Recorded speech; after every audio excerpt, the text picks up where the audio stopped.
Bonsoir Ethel, Bonsoir. bienvenue. Oui. Alors, oui, bienvenue, bien je sens le ouf. Par où je vais commencer? Par où je vais commencer? Oui. Oui, C'est exactement ça, oui. oui, c'est vaste, me dit Corentin. Hein. C'est... Il m'a dit que vous vouliez vous exprimer sur les tourments de votre vie. C'est joli Oui. d'ailleurs, ouais. Des nombreux tourments, Les oui, nombreux tourments, effectivement. ouais. Parce que Dieu sait, il y en a, et justement, l'auditrice Émilie, précédente, oui. oui, Hmm. ça, disons que son souci, son problème, pareil, j'ai eu affaire à ça aussi. Ça Ah, fait ça partie aussi. des centaines d'anomalies chez moi, Ah, quoi. d'accord. Donc plein de Mais, symptômes chez vous, c'est ça? oui, Oui, énormément, oui. d'accord. Que vous savez Et- relier entre eux, que vous comprenez un peu d'où. C'est un peu comme des rhizomes, hein, les symptômes. Hein. Oui, oui, je pense Oui, qu'il y hein, a de la ça. cause à effet. Oui, oui, Ouais, oui, c'est oui. ça navigue un peu ensemble, mais il y a un accrochage au même endroit. Ouais. Oui. Euh, disons que c'est un... Je parle beaucoup par image, Oui, moi. allez-y, Et j'aime en bien. fait, Je vais vous c'est suivre c'est dans comme les une images. grosse pelote de cheveux Oui, emmêlés. Et oui, ça a fait un gros écheveau oui. qui me semble que, en fait, ce jour-là, c'est impossible à démêler, quoi. C'est du Ah domaine du oui. miracle.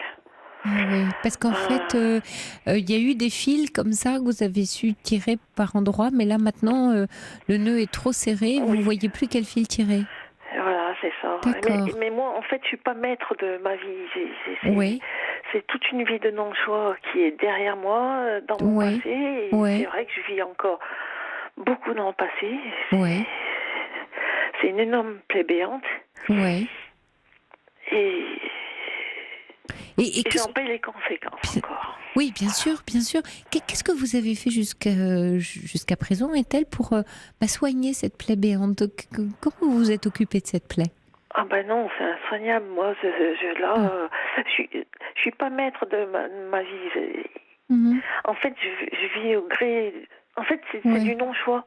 Oui, j'entends ça, ouais. Euh, c'est pas évident parce que quand on tient pas les rênes de sa vie, Mhm, eh ben, on atterrit un peu bien au gré sûr. du vent et on fait du n'importe quoi, Mhm, quoi. mhm. Et en fait, moi, je pense et j'en suis sûre et persuadée que Ouais. c'est c'est dû à plein de choses. Déjà, je pense qu'il y a une malédiction sur moi. Mhm. Je pense que je Oui, suis maudite. ouais, ça. Mhm. Ouais, Vous croyez qu'il y a des gens qui sont maudits et pas d'autres? oui, oui, oui, Ah oui, ça c'est sûr. Il y a oui. le physique, Mhm, le faciès, mhm, voilà, mhm. le physique qui rentre en ligne de compte. Ouais, J'ai pas le physique d'une princesse, ouais. ni la figure d'une princesse. Mhm. Et c'est le gros problème de ma vie, quoi. Ça aussi, Ouais, ça en fait ouais, partie. ouais. Et on en voit des gens qui n'ont pas des physiques de princesse et qui sont quelquefois dans la lumière. Hein. Donc, voilà. Bon, je dis ça, je dis rien. Hein, mais et on va Ah, pas citer de nom, mais il y en a. Voilà, il y en a pas mal, oui, autant non, chez les mais femmes que chez les hommes. moi, Ouais. Est-elle peut-être. Est-ce que, enfin, vous avez fait un peu, je sais pas, de la thérapie, un travail sur vous. Comment vous êtes rencontrés? Est-ce que vous tâchez? Alors, j'entends bien. Vous dites, voilà, moi, je tiens pas les rênes de ma vie. Vous avez 49 ans, mais quelles ont été les tentatives, on va dire, que vous avez fait pour les tenir ces rênes? bah, disons que je suis pas armée. D'accord. Je suis pas armée. Oui, Je suis j'entends. robuste. Oui, J'ai la d'accord. santé, ça Ouais, c'est ouais, sûr. J'ai mes ouais. deux bras, mais j'ai mes deux D'accord. jambes, mais je suis Oui, pas bah armée oui, dans psychiquement, cette non. vie sur Oui, Terre. je comprends, Ethel, mais quand on n'est pas armé, qu'est-ce qu'on fait? On va voir des gens qui vont nous aider à nous armer. Oui, mais c'est toujours Ah, des illustres inconnus pour moi. ah, Et c'est vrai que j'aurais ok, aimé être épaulée je dans ma comprends, famille, je comprends. dans je sais pas moi, D'accord. dans du Oui, oui. compagnonnage, et j'ai toujours joué de malchance, quoi. C'est vraiment, j'ai eu Hmm, les pieds joints, mais dans la, hmm. je sais pas, c'est, Oui, vous auriez aimé être épaulé effectivement par des proches, ça n'a pas été le cas. Oui, ça c'est D'accord. sûr. Oui, ouais. Et du coup, vous rejetez, on va dire, les étrangers entre guillemets. Ouais. Je vous propose, Ethel, on va bien sûr essayer, je vous promets pas, on va pas démêler toute la plotte, mais si on peut juste au moins un peu l'observer, la regarder, que vous puissiez au moins la regarder un peu plus sereinement. On se retrouve juste après les informations de minuit, d'accord ? D'accord. À tout de suite, Ethel. Merci. Et nous retrouvons Ethel. Bonsoir, Ethel. Oui, rebonsoir. Oui, rebonsoir. Nous étions ensemble juste avant les informations et vous me parliez de cette énorme pelote de chevaux. Cheveux, pas des chevaux. Je pensais à les chevaux, vous voyez, alors ma langue a fourché.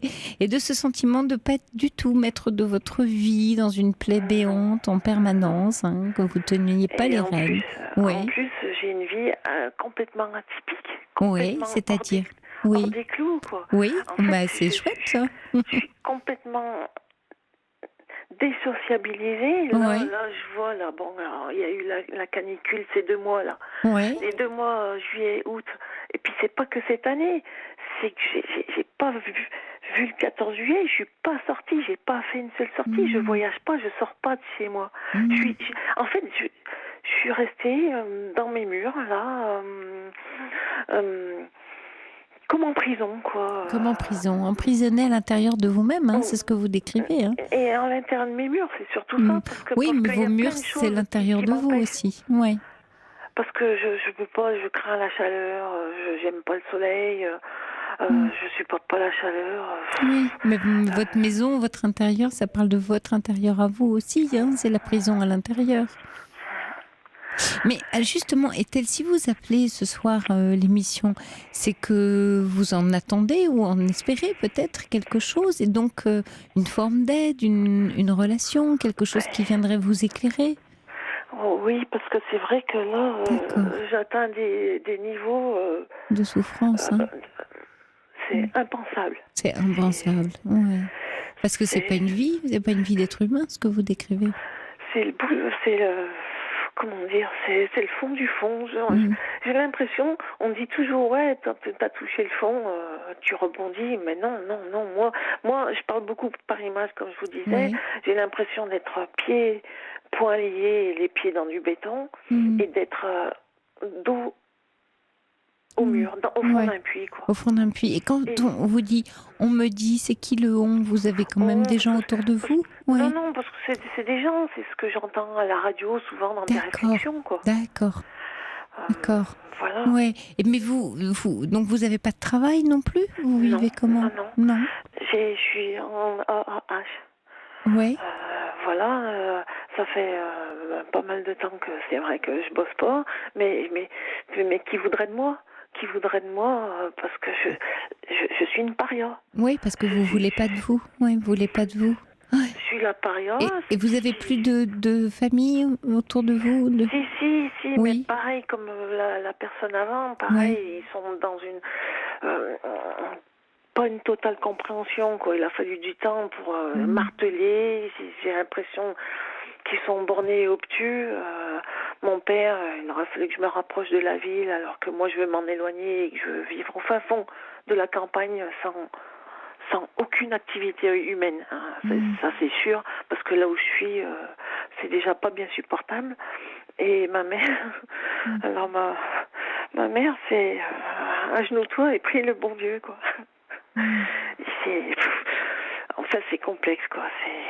Ma mère, pareil, elle vit beaucoup dans le passé. Et il faut pas faire de concours de souffrance avec elle, quoi. Personne lui arrive à la cheville, quoi. Oui, d'accord. Donc votre souffrance n'existe pas et elle est totalement niée. Voilà. Et vous parliez à Corentin des animaux. Vous êtes entouré d'animaux, Oui, parce que c'est un peu comme la bouffe, enfin la nourriture. Parce que non seulement je me nourris très très très mal, alors je suis un peu comme les Américains, je fais que des tartinés, je mange beaucoup de chips, et en plus je bois quotidiennement tous les jours. Là il m'a dit d'arrêter, de stopper, et c'est chose faite. Il m'a dit, c'est quoi, le médecin ? Non, Corentin. Ah, Corentin, formidable. D'accord. Oui, de ne pas boire pour passer à l'antenne. Oui, parce que sinon on ne peut pas vous suivre. Tout à l'heure, c'était pastis et puis rosé. D'accord. Et là, pareil, je veux m'entourer d'animaux. Je remplis, mais j'arrive même plus à les assumer. Il y a des jours, là, cet après-midi, il y a des après-midi comme ça, ensoleillés, où mon refuge, c'est le sommeil, quoi. J'arrive même pas à assumer mes animaux. J'ai des octodons, j'ai des poissons, j'ai des perruches que j'ai récupérées, des mandarins, j'en avais 12. Il y a une personne qui est venue cet après-midi qui m'en a récupéré. Enfin, 2 personnes. Donc des oiseaux surtout, hein, vous des avez. mandarins, oui. Oui. C'est adorable, mais c'est adorable. Moi, ça vaut de l'or pour moi. J'en pleure chaque fois que j'en parle.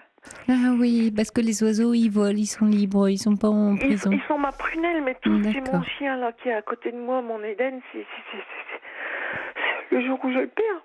Oui, c'est vos amis, ouais. Oui, je comprends, Ethel. Mais vraiment, vous êtes dans une grande solitude, une grande souffrance. Et est-ce que vous jugez durement, hein, vous parlez de paria, vous dites que personne ne voudrait de vous, mais surtout, de quelle façon vous pouvez avoir envie de vous aussi, de vous occuper de vous. Si vous écoutez l'émission, j'imagine, et vous avez entendu par exemple Émilie qui va décider, elle, et qui vient de décider de dire je vais aller me faire hospitaliser dans un service de psychiatrie pour me faire aider parce que j'ai envie de vivre. Et c'est un peu je le mérite. C'est quel cadeau vous allez vous faire, vous, Ethel? Ben moi, j'y crois pas parce que pour moi, c'est du moulin à vent. Ça fait tellement des années. Aucun médicament parce que là, j'ai un traitement. Mais je vous parle pas de médicaments, ouais. Et je le refuse.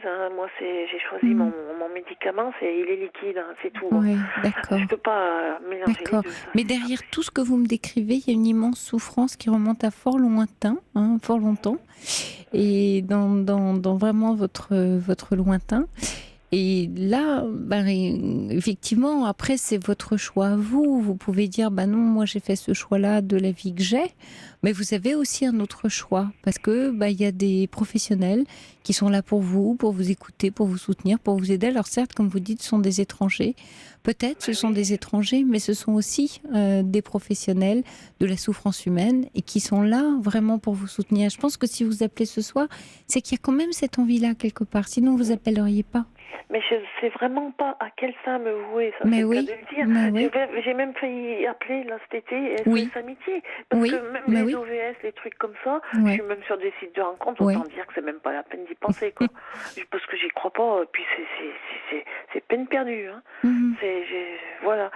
Mais moi j'ai besoin d'un moteur, d'un booster, je suis robuste extérieurement parlant, alors, mais je suis justement, quoi. Ok, justement, Ethel, vous dites que vous êtes robuste extérieurement. Qu'est-ce que vous faites avec votre corps? Quelle action vous lui donnez à ce corps-là? Qu'est-ce qu'il fait, ce corps? Je le détruis complètement. Vous le détruisez. J'ai les bras, ils sont tout... J'ai des marques de partout. Là, j'ai eu une crise encore il y a 15 jours à cause des voisins, parce que j'en peux plus du voisinage. J'en peux plus des gens, j'en peux plus de tout, quoi. Et je me détruis à petit feu.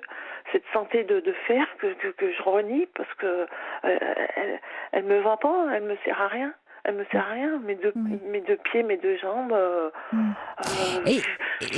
Ma philosophie, moi, c'est de dire, on me dit toujours, mais t'as la santé, t'as tes deux bras, j'en fais rien. Et je me dis toujours, je préfère avoir une année, comme quelqu'un qui a le cancer, qui est en fin de vie, une année, mais vivre pleinement, 24 sur 24, que ce que je viens de vivre.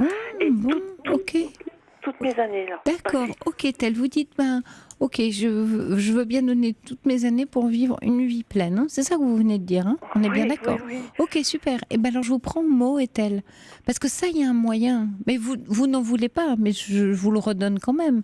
Ce moyen-là, c'est d'aller consulter et de vous faire prendre en charge. Évidemment qu'il y a un moyen. Mais c'est vous qui pouvez le décider. Moi, je peux évidemment pas vous y forcer. Personne, d'ailleurs, peut le faire. Et que vous avez une conscience assez aiguë, quand même, de l'état dans lequel vous êtes.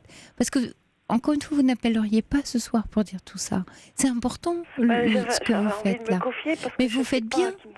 Mais vous faites bien, Ethel. Et mon rôle aussi, moi, c'est de vous dire à quel point, à la fois, vous êtes en danger avec vous-même, c'est-à-dire pas protectrice pour vous, mais vous le savez très bien, ce que je vous dis là.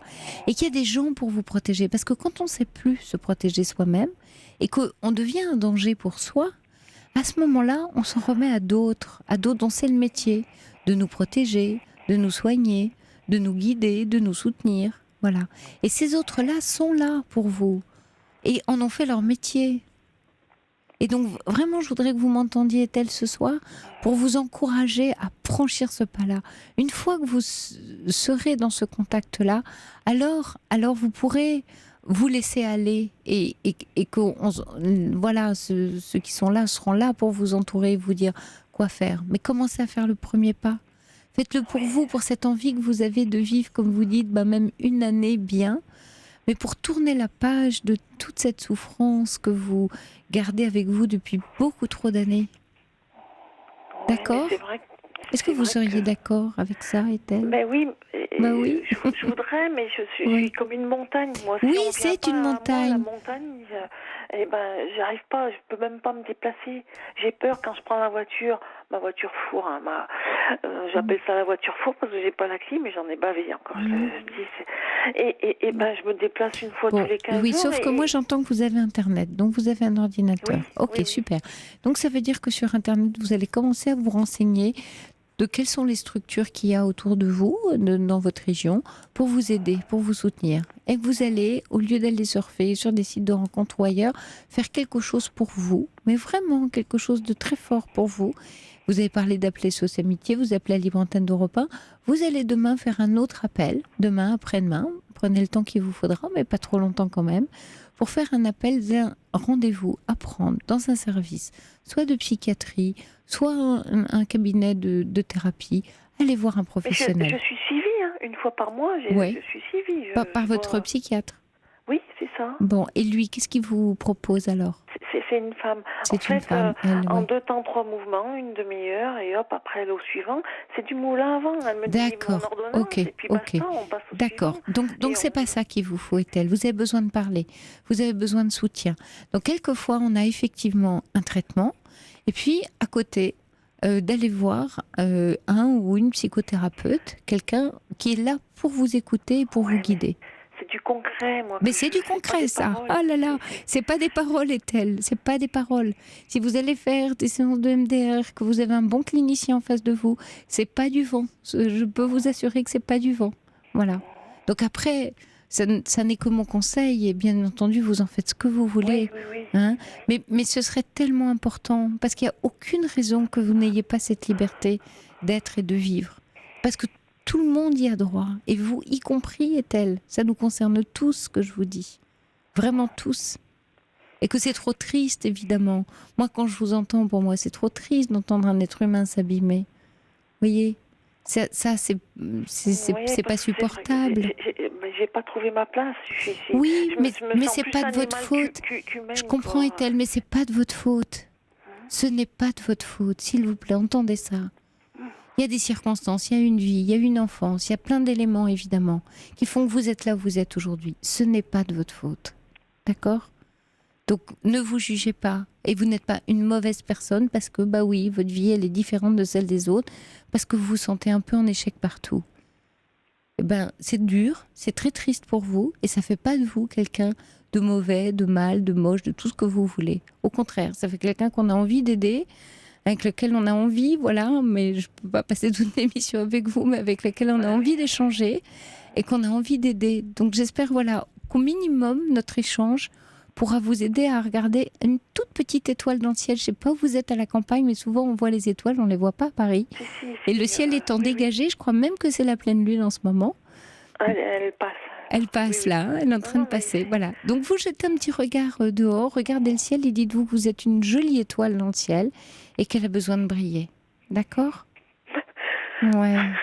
Ça me fait plaisir, ça me touche de vous entendre ému, parce que ça prouve que ça vous parle, ce que je vous dis. Non, mais c'est marrant ce que vous dites, parce que c'est très... C'est très sirupeux, moi. J'appelle ça. Je suis plus dans le sirop, moi. C'est vraiment... Mais c'est ça dont vous avez besoin. J'ai voulu croire, moi, je suis encore dans le rêve. Hein. J'ai beau arriver à l'aube de mes 50 ans, là, j'ai l'impression d'être plutôt à l'aurore, au crépuscule de ma vie. Et j'ai toujours 20 ans dans la tête, mais le fait est que mon physique et tout le reste m'a pas desservi. Je suis pas née sous une jolie étoile, justement. Oui, mais le physique, vous savez, il reflète aussi l'intérieur. Et que la jolie étoile, comme vous dites, à vous aussi de lui donner un petit peu de chance, de lui mettre un peu les conditions. Vous n'allez pas la faire briller toute seule, on est bien d'accord. Mais de lui mettre au moins des conditions favorables. Donnez-lui quelques conditions favorables. Donc l'éclaircissez un peu le ciel. Et pour éclaircir le ciel, c'est vraiment ce que je vous conseille. Donc demain, hop, on se met sur Internet, on regarde un thérapeute ou une thérapeute et allez parler à quelqu'un, vraiment, quelqu'un que vous verrez régulièrement pour vider votre sac. Voilà, un compagnon de route ou une compagne de route, quelqu'un qui va vous tenir la main, le temps qu'il faudra pour tenir debout, d'accord? Je compte sur vous, Ethel. Ouais, un peu, un petit peu, un tout petit peu. Oui. Mais... D'accord, vous allez aller regarder les étoiles. Et vous y penserez, d'accord? Je sais que c'est l'Everest, c'est le premier pas qui compte. D'accord? D'accord. Je vous embrasse fort, Ethel. Moi, je pense fort à vous, là. Vraiment. Merci. Je vous embrasse. Bonne nuit, Ethel. Merci à tous les Bonne nuit. éditeurs.